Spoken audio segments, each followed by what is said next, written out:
multi out.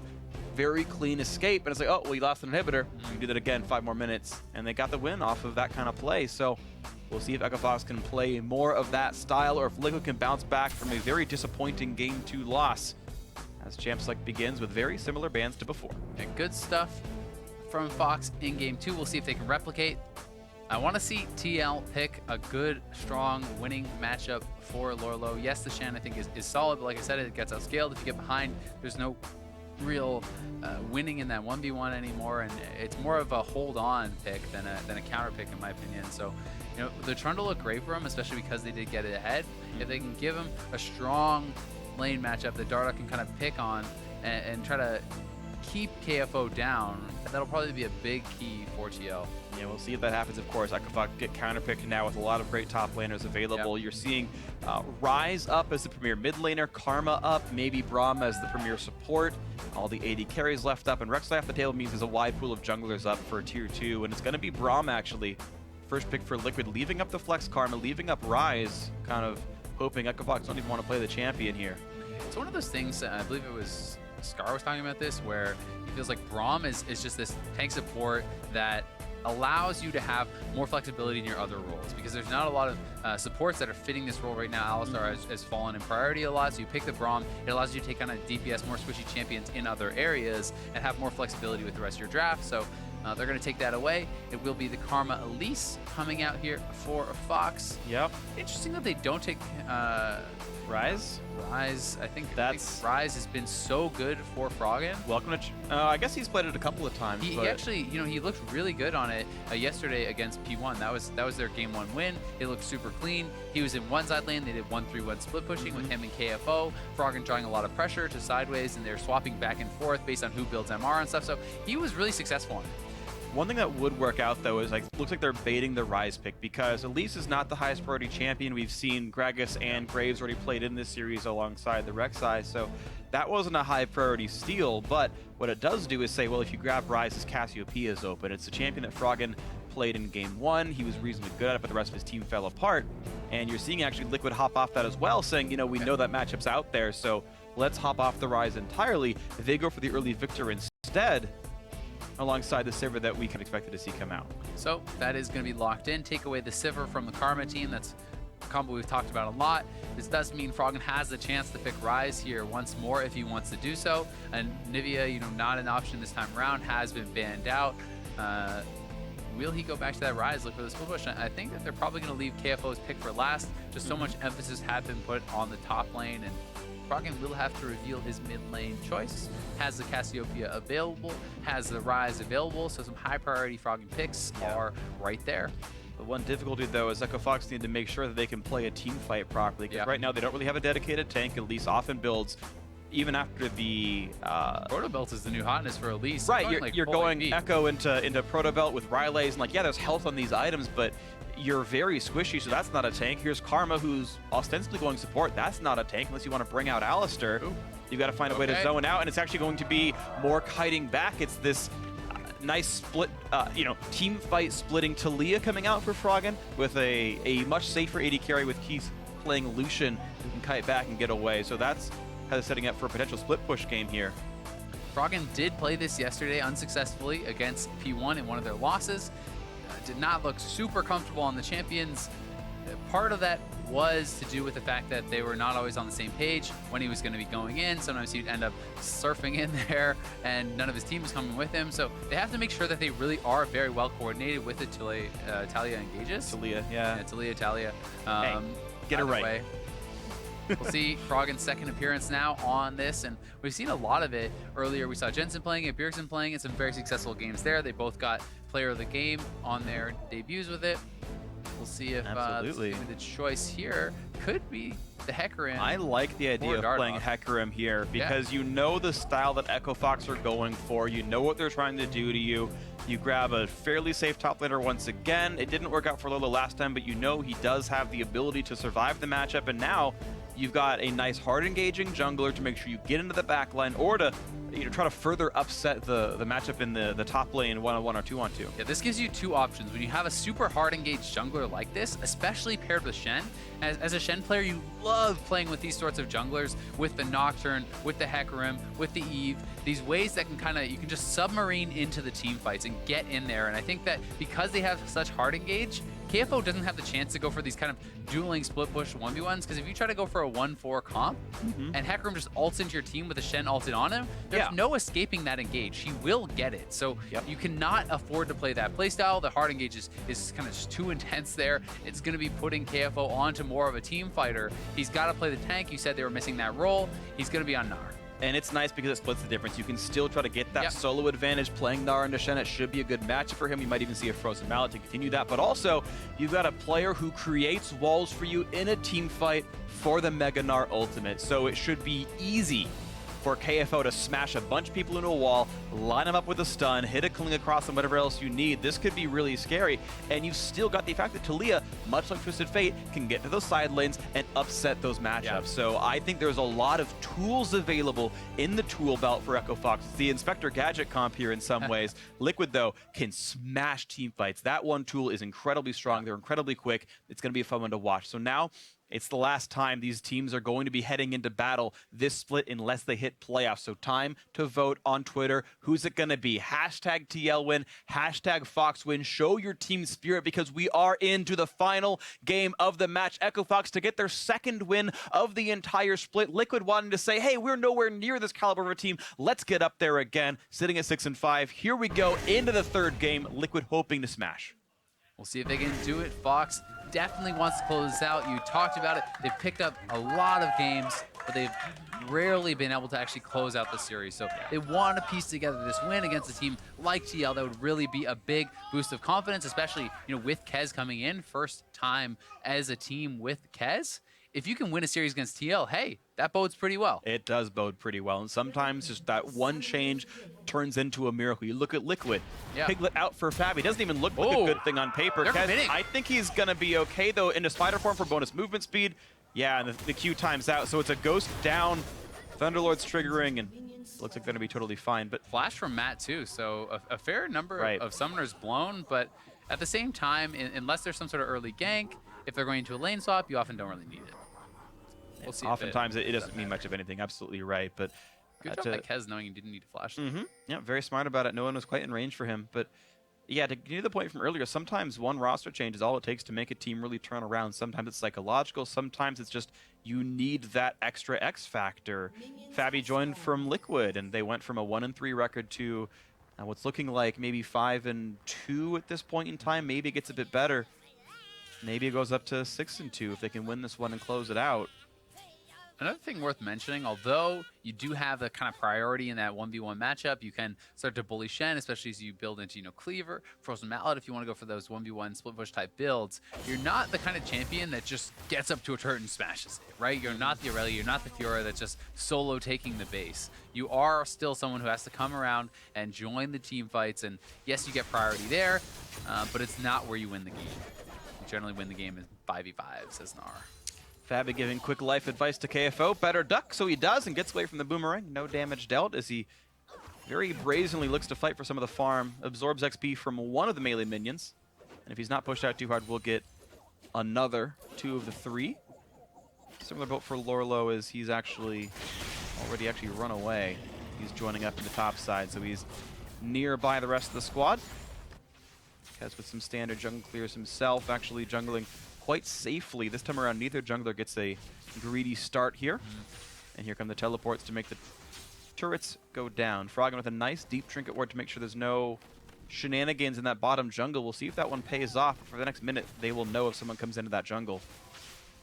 We'll see when Froggen decides to try to make his roams on Taliyah. It's a champion that can go for those pretty early and is a lot about utility, a lot about engage, setting up advantageous fights, cutting off half the team, isolating targets with your ultimate, and then throwing in key targets to your team to be able to kind of take them down.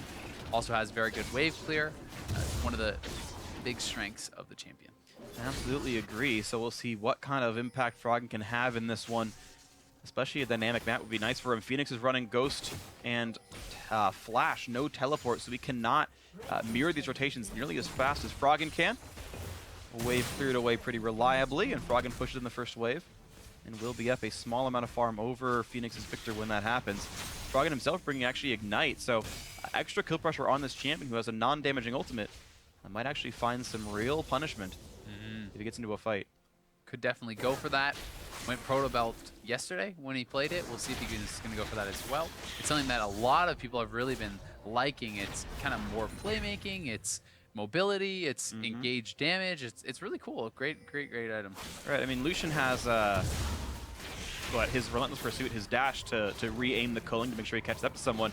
Proto Belt can fill that same purpose and make sure you've realigned to land your most damaging skill. So there's sometimes a very real offensive synergy with that one. Nice dodge by Phoenix, gets away from the unraveled earth and the everything else, so he's fine. It's also why Rylai's is so good on the champion. It allows you to land much more of that. KFO coming for the level 2 Nargank.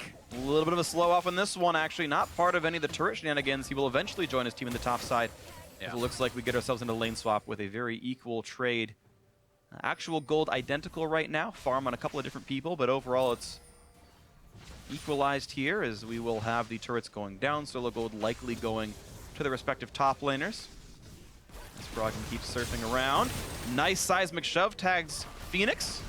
Yeah, Liquid a fair bit faster actually on this turret, partly because of how they started off the game, where Lorlo was leashing for his jungler closer to his team, didn't use his TP on the first turret, actually uses on the second, while KFO has to walk across the map. So they should be able to take this down a little bit quicker, but in the end, you know, with trying to deny as many minions as possible, it ends up pretty much just evening out because you want to get that creep bounce. And looks like both teams actually did not really set up perfectly for that.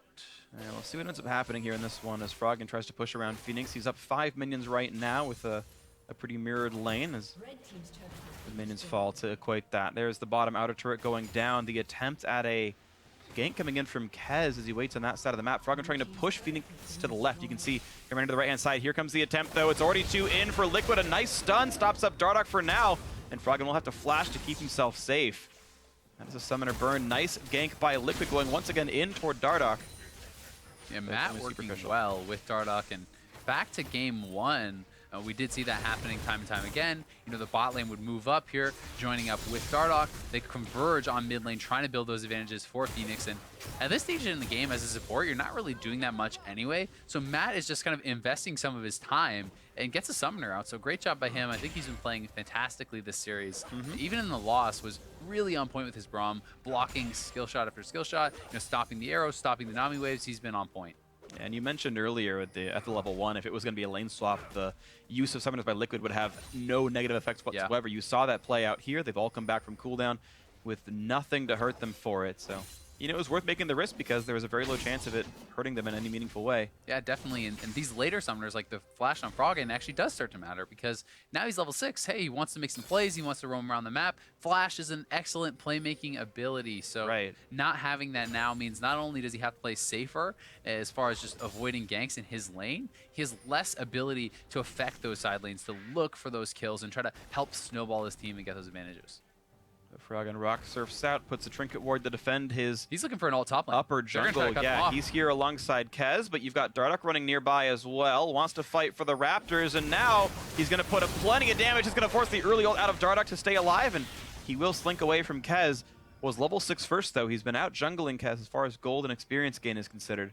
Quick reactions there by Dardoch, though.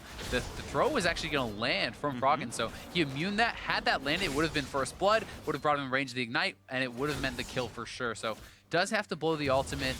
A little bit unfortunate. You love to have those early impactful level 6 ultimates, especially on these junglers, which can mean kills, first bloods, a lot of time for your team, but still he gets his life. Right, and you talk about reacting on time, actually. One of the, as far as 613 is considered in the early release of the champion, the intended plays of the champion is you actually are not allowed to seismic shove before you put down Unraveled Earth. It wouldn't pop up in time. 614 might actually have that change and you can revert the order, but imagine if Froggen was able to hit his W, his knockback first. Maybe it comes in before Dardoch realizes, knockback comes through after all, maybe he dies, so you're seeing the intended slowness of the combo potentially helping Dardoch there. Yeah, because of the power, one of the things that the designers worked into it was just trying to make sure it's more of a fair ability. So telegraphed, yeah. You have to have time to react to it because this ability can pretty much one-shot you if you get the full combo off. 800 damage or something. Yeah, it's a lot. So you need to have a chance to actually react, and that's why that's built like that. We'll see what else happens though as Keith runs in and gets a little bit of damage onto Matt's shield. Down to half HP, and Froggen's going to rock surf. He's going to completely, actually not completely, he doesn't go all the way across, but it relocates him, forcing the flash away from Matt and Fabi. 3 summoners down from that Liquid duo. Phoenix even goes to join. Froggen could not cut off the entire retreat, but either way did force a lot of summoners out. And you're seeing his first attempt at a roam got a lot of resources burned. Yeah, it was really nice roam there from Frog, and as you said, if he was a little bit closer, could have fully cut off the path, might have been even better. Either way, blows the summoner, is going to be happy with that. Does use an Ignite of his own, and thankfully for KFO, the freeze has broken in the bot lane. Lorlo had set up a pretty big one, but as plays were being made on the rest of the map, he has to start pushing it out, and eventually KFO will make his way down there and collect this wave. Right, and KFO wasn't even that hurt. He held the mid lane wave for Froggen while that roam happened, so he didn't really lose that much. Either way, a big advantage is actually, well, not that big, I guess, but 10 CS opened up here for Keith, 13 CS up for Froggen. So things are looking pretty good in the farm department there for Fox. The biggest difference really is in the jungle, in the top lane right now, but a lot of this is going to be recouped by KFO shortly because he has a big wave pushing towards him. He can return the favor, freeze onto Lorlo, and Dardoch really likes to power farm. You know, even on that Graves game where it didn't work out so well for him, you could see even though he's 0-2, he's pretty relevant in gold because he's always farming. He's very efficient with it, moving around the map, counter jungling, getting vision, and power farming. And that's one of the ways that you can always guarantee some baseline level of effectiveness. You know, if you're always going for kills, if you're always investing your time into ganks, and it backfires, you're very, very weak. But if you're power farming, you're always going to make sure that you have some level of strength in team fights. Absolutely. So we'll see if that strength is going to come through right now and how the teams play the map right now. An equal game after the lane swaps. Turrets equaled and only 100 gold difference between these two squads. The extra farm that Dardoch has gotten has been answered by the extra farm the rest of Echo Fox have gotten in their various lane matchups. Most notably right now, Froggen plus 10. Lorlo having to play pretty far up to fight for minions as KFO has tried to make this lane freeze at least somewhat. But the fact that there's a liquid cannon minion in this wave, that freeze is actually quite easy if he wants to maintain it. It looks like he's actually going to shove, so the early criticisms around Echo Fox freezing waves all the time with no regard for the state of the game. Looking to be shedding away somewhat as KFO does push this down. In this case, I actually would have liked to see him freeze it though, with Kez moving down to this side of the map. I feel like if you hold a freeze, you force Lorlo into this awkward position where he has to stand forward. When you start pushing it to them, you can effectively back all the way off because you know eventually you're going to collect that XP, you're going to collect that gold. Either way, they're doing it as a trade for Drake. So I think in this case, it makes a lot of sense, and picking this up is worth that trade. Right. It's not even the fact that KFO is helping kill the Drake, as Kez should be totally fine here. The Air Dragon does not actually do any AoE damage, so his Spiderling stayed up the whole time. It's to threat that he could join, right? To push Lorlo far away, to get rid of some of the vision, to make sure that Kez was safe doing it. That teamwork worked pretty well, and you know, if that was Kez telling KFO in Korean, hey, I want Drake, please push this, and that was easy for them, maybe that's the reason. It's hard to tell, of course, we're not listening to the team comms, but either way, we are seeing some real noticeable improvement from Echo Fox this early into the new roster, 2 weeks with the coach. First match with the new jungler, and they're actually playing Liquid quite close. Gets away from the taunt, nicely done KFO. Lorlo mentioned his mechanics are fine, but it's his ability to play around the mid game and play around his team that was lacking. Well, in game 2, he played around his team very well, and in game 3, we're seeing the same. Looking good. They get the early dragon, up a little bit of gold, farming going well, and the Black Cleaver completed in a good time for KFO means it's blue skies ahead for the 1v1 matchup. He can definitely carve out an advantage for himself. I'm interested to see what his next item is going to be, though, because that's where there's a lot more divergence. Black Cleaver is very, very common. It's kind of like how much do you want to quit to make the 1v1 and how much you want to go for more team fighting style. So a lot of people, as their next item, would pick up, you know, Spirit Visage, Randuin's, these kind of for tanky builds, and they want to go for that 5v5 TPM with the full Rage Bar. But if you want to stay in the 1v1, if you have Black Cleaver plus that Frozen Mallet, you can actually just chase people down almost infinitely. Absolutely the case. We'll see what his choice ends up being. As we've got pressure once again towards the top side, a bigger wave for Echo Fox, but Hecarim is behind. There's the teleports coming in. Keith has to run, but still gets tagged by Matt's chair. The pass is on him. The ulti to come across. A nice dodge by Keith, but a great top flash out of Lorlo means that will be a kill picked up. First blood goes over to Fabi. And the only recourse is the fact that KFO gets to shove down to the bot side of the map. A good job there by TL, being proactive with the Shen. I really think that's so important with this champion. Make the plays happen. You don't always have to wait for it to come to yourself. Lorlo goes for that TP. They're able to create it. The only way Keith really would have been able to avoid that is if he actually flashed the initial Q to avoid that slow. Once it had hit him, even with the sidestep on the ulti, no chance to create enough distance and get away. And you saw specifically Lorlo use teleport, not stand united. He wanted to make sure he could get in farther behind where Keith was. It got him in range to land the taunt flash. In retrospect, I believe that Stand United still would have worked, but I think he wanted to get the more assumed victory. A nice stun out of Kez with red buff on. Gets some good damage on a Dardoch again. That's the second onslaught of shadows that jungler has used to get away from Echo Fox, as Froggen has gotten out of his lane quite a bit more. It feels like you give him a champion like Talia Twisted Fate and Froggen stops his farming all game. Yeah, he's looking really good. He's actually winning in farm even though he's roaming, so that's impressive. And what I would say about the Shen using this, not using Stand United there, is very likely want to save it to use with in combination with the Hecarim, because it's so powerful with that Hecarim ulti to Stand United right into the back line. So was perhaps waiting for that, didn't work out. Big's gonna get caught. We'll see if he can flash. He may be able to get out. Heal comes through and actually does flash out, so not too terribly bad. Of course, the loss of multiple summoners had to exhaust as well. But at least Big survives. Liquid, though, now own this top side of the map, and he has to be careful. He has no support, at least not one with a health bar. And you've seen multiple Liquid members topside. Keith should not be able to farm this, and you can see him running back now. Yeah, and it's awkward wave position. It's going to be pushing towards his opponent. You never like to see that. KFO, though, knows the jungler's on the top side. He can be pretty aggressive, try to push it in, try to work on this turret as much as he can, even just getting an auto in here or there, start to chip it down over time, and hopefully to later collect that gold. Honestly, Kez and KFO probably could have dived the bot lane. You know, it's a flashless Shen with everyone else on that side of the map. I'm surprised they didn't play more around KFO right now as the trade comes back in. And actually really nicely played by Lorlo, puts on the dodge zone and gets rid of most of the damage that KFO would have dealt back. It's good, but the problem with Shen is not wishing... Okay, we'll have to talk about that later. Yeah, and it's now Matt looking for the kill on Keith. A quick slow. No, a flash in from Fabi to join in. A layer of crowd control, and Keith will be dropping down. Dardoch now to join this fight as well. Big puts down what slow as he can, puts on the shield. A great stun out of Kez. Yeah, a good cocoon.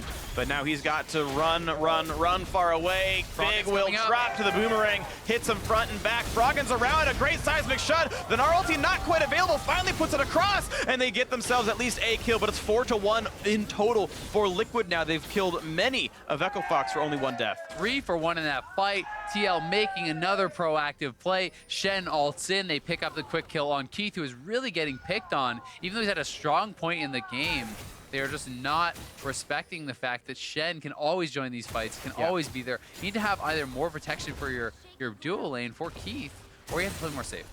Yeah, it's going to be the case here. So Echo Fox starting to slip a little bit in this one as Liquid have found a nice aggressive play. Lorlo riding off the back of Dardoch. Once again, Matt starting it off, lands the tag onto Keith, and there's really no hope for him to get away. The Braum ult follows in. Fabi already has that Shen ult onto him. They get the first kill, and now Big being chased down already has no summoners from the previous exchange. In the bot lane now, though, back to live. Matt is getting taken out. Coling actually gets rid of the spell shield, so Fabi's going to get hit up by the root. The shutdown comes through. The dual lane of Liquid is dead. Froggen, right back this time even. Not with Weaver's Wall, but still got himself down there. And Echo Fox find themselves some kind of a play. Yeah, the gold identical now. Echo Fox technically up a Drake buff with the Cloud themselves. They're looking good. Yeah, they are. It's crazy how different Echo Fox has looked from game 1 to game 2 and 3. Even though some of the plays are going wrong for them here, they're not shying away from continuing to go to what they need to do. They're executing the game plan over and over. Froggen roaming, KFO pushing in. They're playing like a unit with a plan, and they're looking to get their second dragon here. We'll see if they can do it. Dardoch is moving out there, has the Onslaught of Shadows available. Will he be in time? Well, he's got Smite up as well. Does he want to even go for the play and make the risk? Froggen going to see that Dardoch is there, has to flash to get away, and actually the whole Drake attempt gets just backfired as Dardoch not going to stay for the Drake. He wants to fight them off. A great gravity well means there's no chance to re-engage, and a clean pickup for Liquid. Nicely done, forcing Echo Fox off the objective. Yeah, snatch it right away from them, and they knew a lot of these powerful ultis were still available. Phoenix had never joined the previous fight, so Victor ulti is up, Hecarim ulti is up. Scared of that AoE and the hard engage, and I don't blame him. That's the scary thing, though. If Echo Fox were willing to go for Drake, how can they not just get the vision there to make sure the entire play was safe? All it took was Dardoch being cavalier, running into them, and Echo Fox was like, "You're right, I'm sorry! You're trying to contest Drake, it's our bad." And yeah, I think losing a flash for that is a misplay. It's unfortunate for sure, but I think they were just trying to rush it down, think that maybe they can get it before they get back here. But Phoenix going on to Kez here. Kez looking like he is going to get taken out. It's absolutely popped. A nice chase down by the Victor, a solo kill for Liquid's mid laner. And you're seeing a few more things start tipping Liquid's way, more as KFO's in a bad spot without flash. He should have no way of getting out of this one. Laser dodges don't really matter. Actually manages to force a flash out of Lorlo, so making the best of a situation that was doomed to be a death. But so far up, and actually was not even backing off early. Matt's going to get cut off here, though. We'll see if they can take him out. They should be able to. Shenalty coming to back in, and that's going to be Froggen taunted and killed. The fight that Echo Fox wanted gets completely turned around. More sad mistakes here for Echo Fox. The fight was no good after all. A good turnaround by Liquid, who are now far in control. Lorlo is just everywhere this game, moving around the map so well. As soon as the ultimate comes up, they make play after play. He's using his TP well. He's landing all his taunts. Very impressed by Lorlo, and he has honestly been the biggest reason that they are coming out on top in these fights. Yeah, beautiful stuff by him, that Shen. The second time on it, this time around, he got sort of counterpicked himself, right? This is the matchup that Echo Fox wanted, KFO on this Gnar. And yeah, he's got more farm on this Gnar. That's nice by you, KFO, but Lorlo, you don't need minions to make plays like that. The ult is going to work the same regardless, and nicely done by him. Making a name for himself on this Shen now. One of the rare tanks we do see him work quite well on, helping Dardoch and the rest of his team make these plays. Phoenix handed over a blue buff pretty successfully, getting enough done himself, but Liquid now the team with the control, and that's going to feel good for them as they hope to close out the series and take game 3. 2 items now completed for Froggen. Has that Rylai's as well as the Abyssal. He's going to be looking to be a force in some of these team fights, and they're certainly not down very much just yet. It's just a bit over 1,000 gold, 1,300. Not a big disadvantage by any means for Fox, and there's always so much playmaking ability with Taliyah. Even if you're behind, you can cut up the fights and get yourself into an advantage where you can really take these people out. Sure, half this team of Liquid doesn't have ways of getting over the wall without burning flash. Fabi and Phoenix, the 2 primary damage dealers, would have to flash if they were cut off, and Dardoch has the ult too, right? No flash on him. Yeah. So, major cooldowns would have to be used to get themselves away from these situations. And sometimes that's all that matters. I mean, Froggen plays similar champions. Someone like Anivia, a non-damaging spell, can completely win you the fight by separating your opponents. This one goes perpendicular, or I guess in the same line. Yeah, perpendicular to what an Anivia wall would do, but either way, we might see him use it just right. Stun lands once again onto Dardoch. A quick speed up. It doesn't mean nearly enough. Can be a lot more dangerous with Taliyah. That's kind of the difference is, Froggen, ooh, Kez is going to get caught. Gets away from Phoenix's first half of the queue, but yeah, that is him forced to flash for a much shorter cooldown out of Dardoch, who is going Trinity for a second, which is par for the course for a Hecarim, of course, but still that is his build for him. Yeah. Very likely going to be Rylai's coming out of Kez. We'll see if he does decide to go for that. Has the Sight Stone. Will he be building into the Proto Belt afterwards? It has been a very popular build. Kez has to be careful here. No flash available, and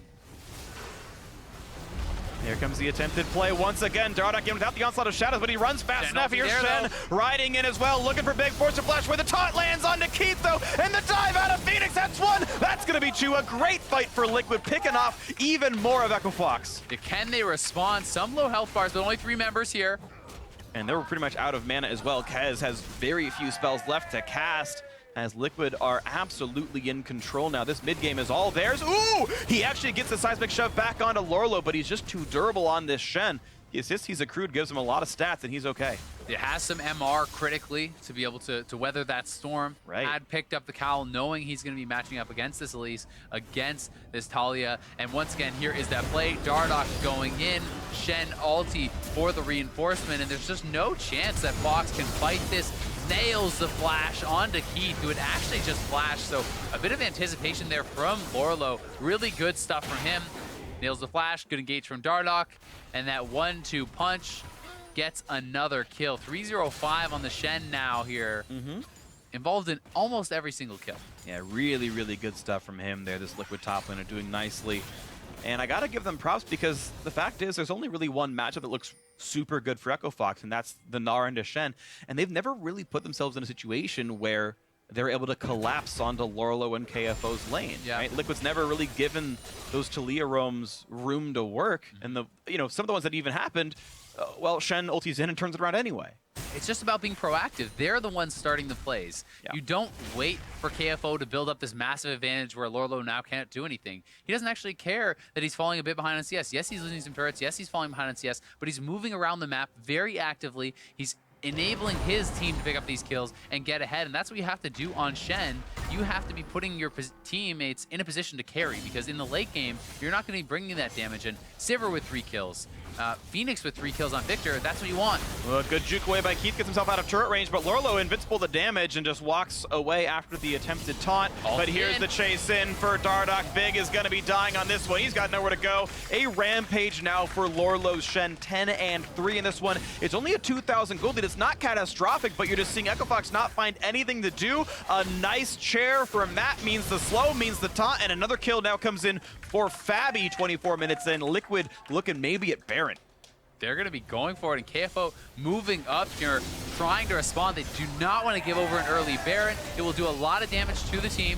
Froggen going to try to cut them off. We'll see what they can get done. He's going to make them stick inside the Baron pit and then gets a little bit of poke down on the map, but he's a pretty durable Frog. Coming in. Going across, Matt might die. The heal actually goes on the wrong champ, but doesn't go down to the ambient AoE, and there's the smite picked up. Dardoch grabs it cleanly. KFO still taking damage actually from the Chaos Storm, but slinks away.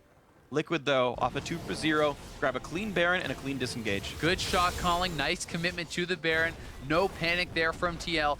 Phoenix zones off the Gnar, so he can't come in. Look for a big stun, and Matt gets low, but does not go down critically. And here's how it started. The taunt already had landed on Keith. Yes, he got away, but Dardoch is here.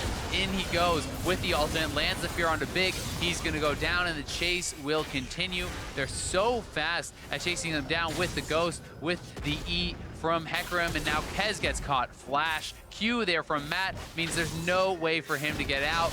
Another taunt lands there for Lorlo. Fabi picking up the kills. And they are just getting huge. But still, the gold is pretty close. Yeah. Because there have been extra turrets for Fox. There has been extra CS. We'll see how much of that, though, TL can take back with Baron. Yeah, TL getting it with the Baron pickup, the mid lane tier 2 going down, and the 8-kill lead they've sustained. 4,000. The lead is something you can take Sivir over. ulti. Good dodge by Keith, gets away, and ultimate down from Fabi means not much else except, well, there's a nice little red buff steal. Fabi's not going to be allowed to get this one. Dardoch says, I am the carry. Give me all the buffs, and this is going to be a top lane turret going down. The Baron buff, of course, meaning quite a lot, as KFO does some battle with Lorlo on the bottom side of the map, and he did go frozen He may actually mallet. be able to chase him down. We'll see if he can make it happen, but the minions are going to be too much. Has to back off, and Froggen's getting caught. Look at that damage Solo from Dardoch. kill from Dardoch. It's probably going to happen. Yep. There's the Onslaught of Shadows. Goodbye. This one feels much better than Game 2 did for the Liquid jungler. Just brutal. No escape for Froggen as Dardoch follows with the ultimate, and TL closing in here, looking to finish this game up. You can see Lorlo's waiting in base. He wants to go in. They want to close it out. Yeah, this could be the game very soon. The match to boot when it happens. Top lane inhibitor gone already. So much gain during this Baron buff. Still a minute 20 to go on that one. A push in on towards Keith on a half HP on him. Cocoon hits Matt. Froggen, though, still not alive. There's no Taliyah to help fight back. It's a 3 versus 4. A lot of damage. Big's got a flash to get back to his fountain, but the turrets are still falling. Liquid not stopping whatsoever. They got to wait for a wave now, so they will slowly have to And Lorlo pause. won't let KFO base. He's just basically trying to harass him, keep him there. Kez with the flash, Cocoon. And the re-ult from Fabi, that actually means mostly nothing as KFO can use to do battle. Culling coming across, bit of damage out of Froggen, but Dardoch wants in, pushing him across. A little bit of damage, Root's gonna land. That actually will get a pick up on a Dardoch. It'll go through the Shen ulti. So now Lorlo can't really join the team. Phoenix dangerously low, but Keith can't get the kill. He's got to flash away. Even the Elise bounce, not quite gonna do enough, Froggen but maybe Echo Fox can get it. A slow one to Fabi, the pick off from Big. Echo Fox managed to grab 2 kills. Will they get a third? They're looking for it, but they can't reach the opponent's The Ocean Drake actually helping Liquid run away and get their health bars back, but Echo Fox actually with the Cloud Drake might get back into attack range. To be honest, Fabi's ulti's not up. Yeah, they just have to tag them once. Froggen has the bonus move speed, Karma shields, and he has the Rylai's. If he lands one spell, they could get the kills. We'll see if they can do it. Repel He's gonna comes get in front of him, and there's the hit coming across, looking for the kill. Oh, No! the turnaround! Phoenix turns it back around, but they do trade back onto Fabi. Now, is there a flank for Phoenix? No, there's not. His Rylai slow's decent enough, a 1-for-1, but Echo Fox into the game now with no enemy AD carry. And that's why Cloud Drake's good sometimes. They do hold on, though, and it all starts off with the Flash Cocoon. Phoenix, they're not able to follow it up, but in goes Froggen. He locks them into the base, and really nice job. Fabi cannot participate. It is a 4v3 here. They pick up the kill on Dardoch. Shen ulti too little too late. Phoenix almost going down to Keith, but look at that trade back of damage, and he has to retreat, and now it is the Rylai's slow. Tags Matt, means there's no chance for him to get away.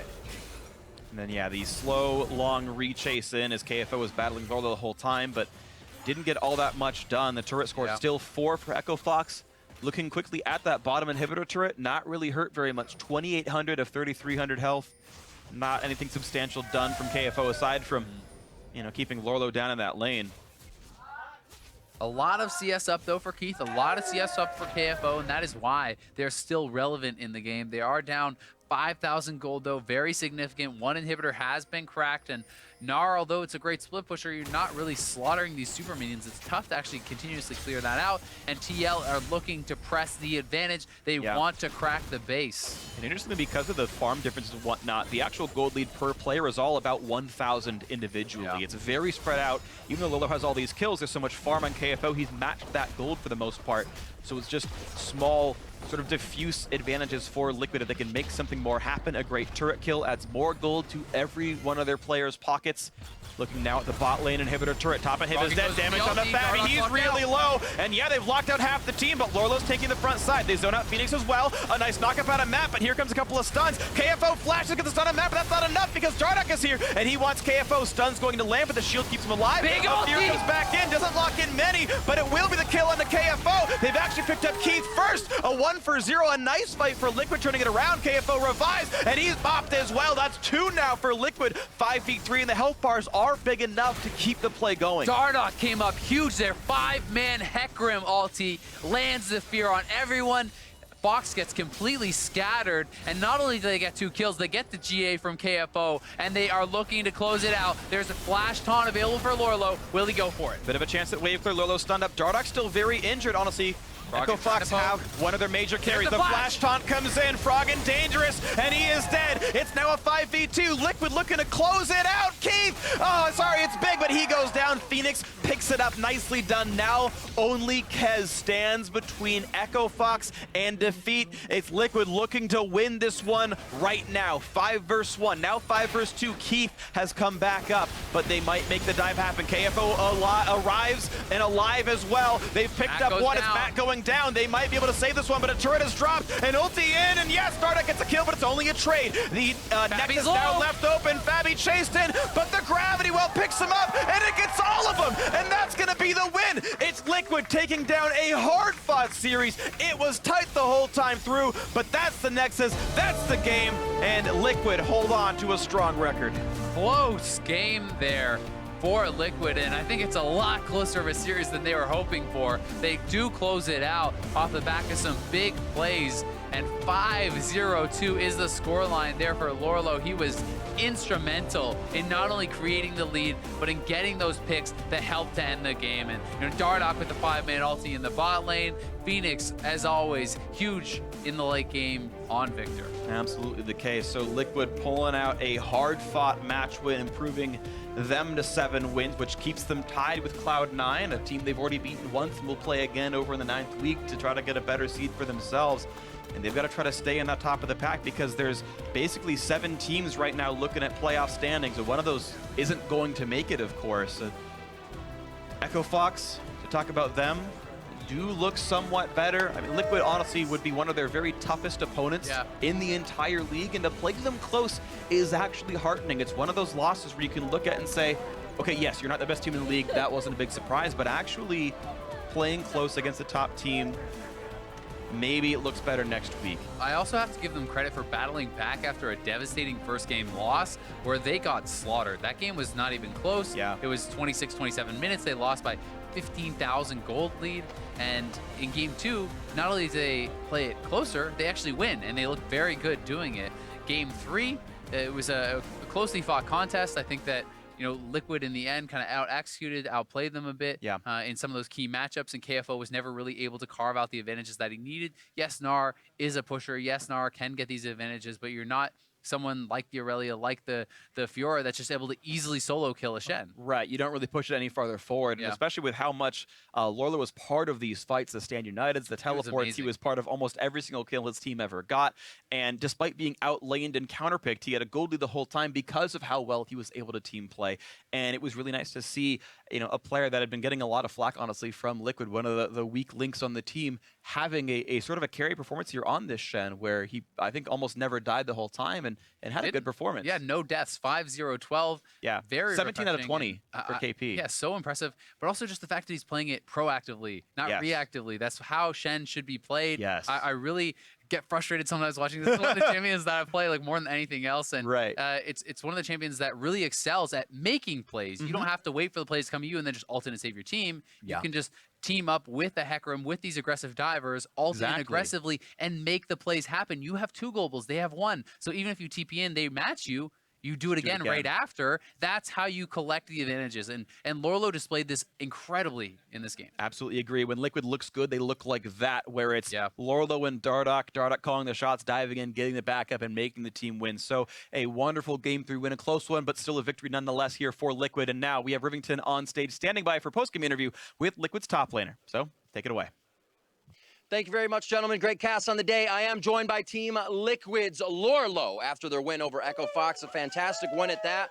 I do have to ask you, though, it seemed like the bird was the word in the second game. You guys couldn't get by it. What was the communication like for Liquid to right the wrongs there and come back in Game 3? I think after second game, we were all like pretty tilted, but we just like regrouped and made sure we didn't like tilt off the face of the earth and just regrouped, refocused, and just had a good draft for Game 3 and just played it out. It seemed like the draft synergized very well. I got to ask you, coming out with the Shen in the top, what was it, 5-0-12 or something, that game as well, strong in game number 1 and 3. What has changed about your play? Because you're a different player from spring to now. It seems like there's a lot more confidence behind that. Yeah, I think in terms of my play, I've been like getting way more confident in my own play, and also just like having the synergy with Dardoch, it's always easy to make plays around the map. So in terms of me transitioning to more of a carry player as well, it's more comfortable for me. So yeah, it's just like transitioning myself from one role to the other for the team is also a really good thing for us. Well, I'm sure the fans are happy, and it's also been fantastic for anybody to see the flash plays and all the hard work you've been putting in the top lane. Final question. TSM and Cloud9 come in the following weeks, but there's energy, other teams in their trap games. How is Liquid going to approach the following and rest of the summer split? I think we still have like tons of things to work on. Like even this series was like really shaky for us, and we weren't happy with the Immortal set yesterday, even though we took a game off them. So in terms of like going into the next week and just future weeks, we're just going to look to polish up our 2v1, polish up our just macro game in general, and just look to go strong into the playoffs. Lorlo, thank you very much. Once again, great games. And now we're going to throw it over to the analyst desk to break down the rest of the day. Thank you very much, Riv. Team Liquid getting the victory here, 2-1 over Echo Fox. It was hard fought, definitely. It's interesting just because we have this discussion about them being a top 3 team, and then occasionally we do see them plagued by mistakes that definitely separate them from the likes of Immortals and TSM as a squad. I think the big thing in this series was just like the Game 2 draft was really bad, and you don't see other teams having that bad of a draft. There's like maybe a missed pick here or two that doesn't quite work the way we wanted, but like this series, actually Game 1 and 3 was pretty decisive in my mind. It wasn't super close. It was Game 2 where it was just like, what was that? And you can't afford to have that when you start playing against these top teams, because the other games aren't going to be that close. Yeah, and I think that statement or that point is echoed by what Lorlo just said. Is like we still, even within this series against the last place LCS team, had many things that we could work on. So as a squad, of course, they also recognize that there's many improvements to be made. But when you are making mistakes against the bottom tier team, that's definitely where you need to, okay, we got to clean that up first before we can even shoot for the stars on TSM or Immortals. Well, I think a lot of it comes down to not the simplicity of the issue. Obviously, they do have a lot to work on. I trust Lorlo's word on that because a lot of the things that happened in this game were spiraled by Echo Fox's lack of proactivity, misposition, not really trying anything, getting caught out of position, which makes the map a lot easier to be played when they're just kind of handing you the opportunities left, right, and center. Whereas you play against a top team, Natalia is going to try to influence the map. The dual lane isn't going to get, present themselves everywhere. It's just, please dive me, please kill me. Right. I think when you look at this draft, both teams kind of have an obvious, like, we're going to play this way style. Right. Game 2, we said they should pick the Hecarim with the Shen to give him a dive buddy. They switch out the Victor and Karma as well. But basically, Team Liquid's comp is like, we're going to destroy your bot lane over and over if you leave them exposed. Yes. And they execute on their game plan. When you look at Fox, it's, we should try and snowball our Gnar. We should get Talia going up there, maybe 3-man dive, sack our bot lane a little bit. And we didn't really see that many like trades of kills where both people are using globals to different places or something, or anything really like that. It seemed like one team executed the game plan and one couldn't. Well, we didn't even see any kills for a solid portion of the game, right? And I think that's what's kind of frustrating when you see Talia picked in the mid lane. And earlier today, we had two very clear examples of a Talia owning the lane phase, affecting the side lanes, creating fights, changing terrain, forcing bad decisions. That didn't happen here, and that speaks back to your point of inaction from Echo Fox. You have this champion that excels when you are proactive with it. Well, but then that didn't take place. Again, we talked about the issues with Echo Fox. It's got to be that confidence, the fact that the players just aren't trusting each other to say, hey, if I put resources on you, can I trust you to win the game for me? And that's just not happening here. Right. They won the second game because mainly from the draft, the fact that the Liquid composition just couldn't really do anything against a singular Anivia pick. But if Echo Fox isn't willing to even try and put trust in one of their teammates, and their progress is going to stagnate, and that's what's happened for all these weeks. Yeah, very much so. Let's take a look at some of the fights that took place throughout this game. 15:30 into the game. Team Liquid picks up 3 for 1.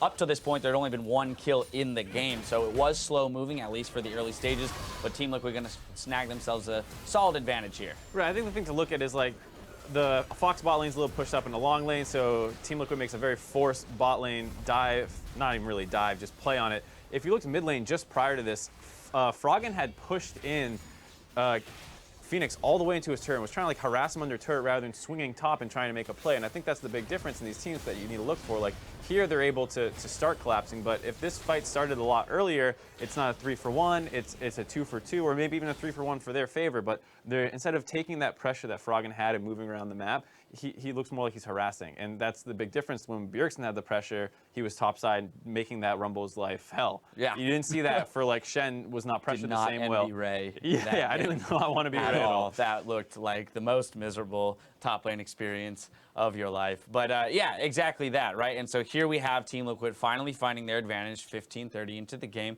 And they are a team that can, for the most part, smartly play out a lead if they have one, right? So against the top team, sometimes they struggle securing that lead. But here, they've got the lead. They're going to continue putting the pressure on 24 minutes into the game. 2 for 0, plus a Baron. That's all they're going to need to seal the deal. Yeah, this is a situation where Fox has pushed up all the way into the turret. Against this kind of global comp, you can't really afford to sit in front of a turret when they have so much chase down with the Hecarim and the Sivir. So this is just hovering around the lane too long, especially when the Gnar hasn't pushed in yet either. They can't afford to just push in one lane at a time, and they get chased down here. Great Q from Matt to slow down Kez, picking up the kill, which basically makes the Baron free. Yeah, very much so. No contest here, no chance of a steal like we've seen a couple times throughout this weekend. Well, the thing is, a composition like the one that Team Liquid is running is one that requires a certain level of macro understanding when you play against it to be able to effectively counter it. This composition can be countered simply by macro play. One of the easiest things to do is just never lane. So you always just lane swap when you put the dual lane constantly versus the top lane so that the Shen can't influence the dual lane, which is what they're trying to do. So if you never give them that opportunity, it never happens. But that requires a constant flow of communication between every single member of the team, understanding what the lane assignment is, what the warding, the cooldowns, and all that kind of stuff. And I thought that it was really smart from Team Liquid to pick something that you know that Fox is not going to have the macro answer to. Yeah, that's I love that point. I'm so glad you brought that up, and I just want to expand on that now, kind of across all teams, the idea that, there are different levels of execution that are required by any team composition that you craft in League of Legends, right? You could choose the Leona. This is not a composition that would ever be crafted in competitive play. That's how you start. Right, yeah. I'm just saying, but this is obvious, right? So you have Leona as a support. You've got an Annie in the mid lane. You've got a Malphite in the top lane. Like, it's very obvious that this team just wants to group.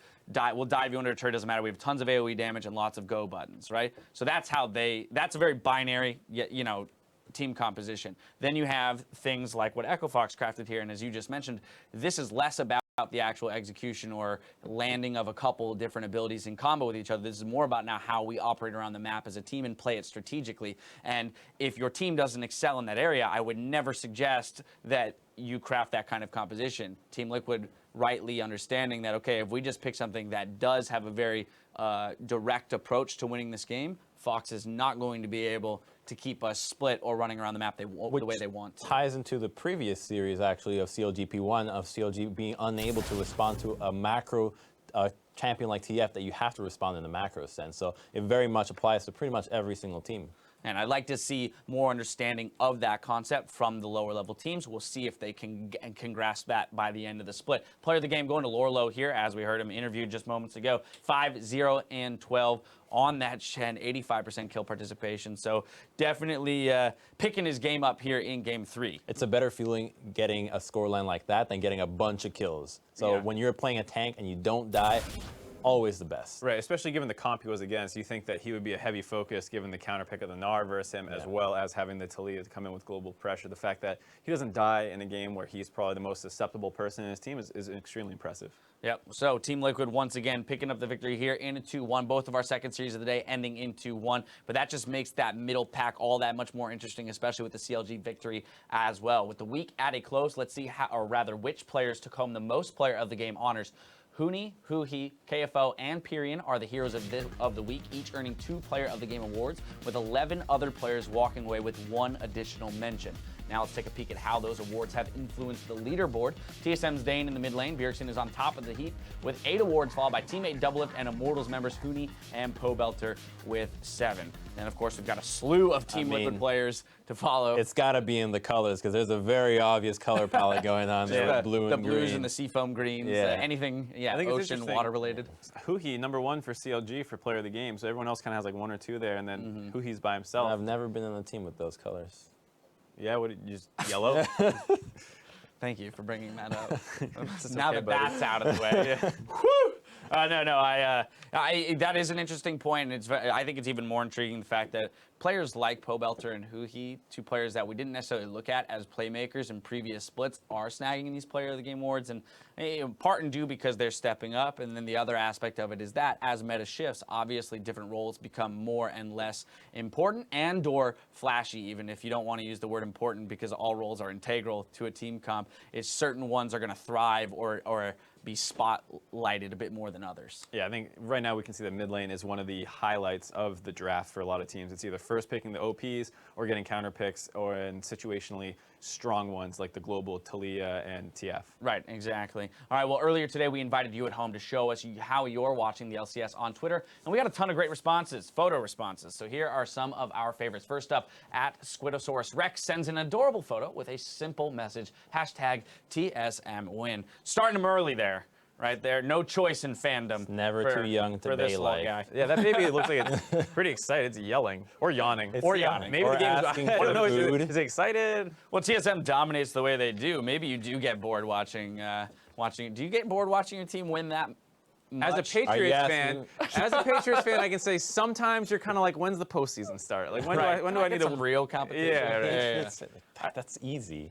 I like watching my team win, but I like watching my team win in close games. Right? I mean, I want there to be a little bit of fear. There's a little bit of like pompous satisfaction in knowing that you don't need to worry at all. But in terms of day to day, hour to hour, I wish those games were a little closer. Yeah, absolutely. All right, well, next up, Chasing Walls is working hard, but still had the time to share this photo. And that's some serious dedication. As soon as it pops up, we're going to see it. Boom, there it is. We've got...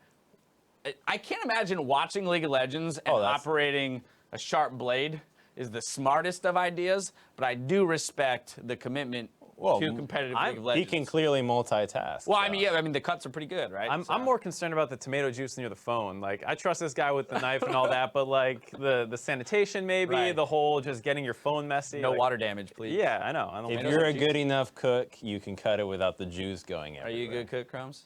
Sure. I feel sure. Convince That's the answer I I can want make my food that chef you won't to like, get. but I will. Yeah, I can heat up a bag of chicken. Okay, next up, Courtney Zam is cheering on Phoenix One with a guest, tweeting, watching LCS with my corgi. She's rooting for a P1 win. Well, unfortunately, that one didn't come through, but they did put up a big fight. Corgis are adorable. There's no denying that. Is this after? Because that corgi looks particularly sad. He's looking No, like you a see, very he's big like- frown he's right like, there. I can't look. I can't look. No, they're in champs like. Yeah, I think Oh, that's yeah, game you're one. right. That's game one champs like. Is it?